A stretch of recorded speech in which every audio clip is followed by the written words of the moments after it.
Hello. Do you see this little girl in the bright Red Riding Hood? Well, that's her name, Little Red Riding Hood. Yoo-hoo!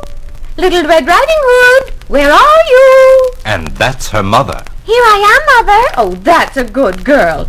Now, Grandmother is not feeling well today, so I want you to take this basket of goodies to her. Very well, Mother.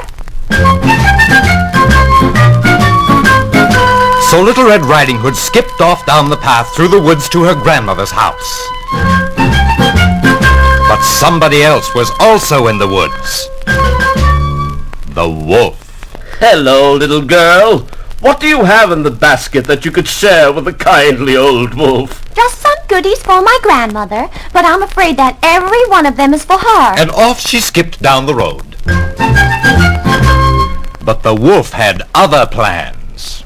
I'll run ahead by a shortcut that I know, and I'll get to grandmother's house first. Then we'll see who gets that basket of goodies.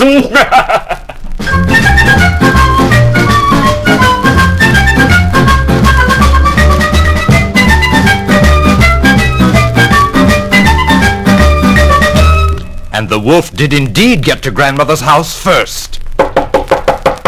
Who's there? The wolf disguised his voice. It is I, Little Red Riding Hood. Just a moment and I'll open the door.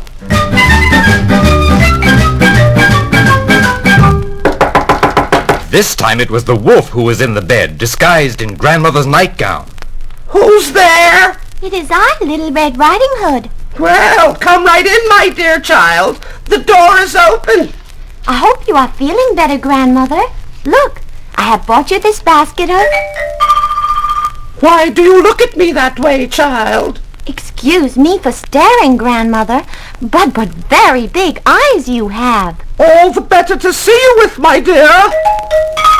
But Grandmother, what very big ears you have. All the better to hear you with, my dear. But Grandmother, what very big teeth you have. All the better to eat those goodies with, my dear. And with that, the wolf jumped from the bed and chased Little Red Riding Hood out into the forest. But fortunately for Little Red Riding Hood, a brave woodsman happened to be passing by and saw the wolf chasing after the little girl. So the woodsman ran after them and caught the wolf and tied him up.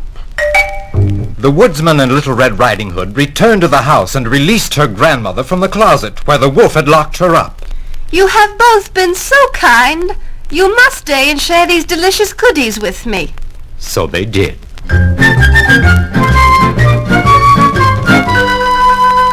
I must be going home now, Grandmother. Mother will be worried. Very well, but come back soon. Oh, I shall. And she skipped off down the path.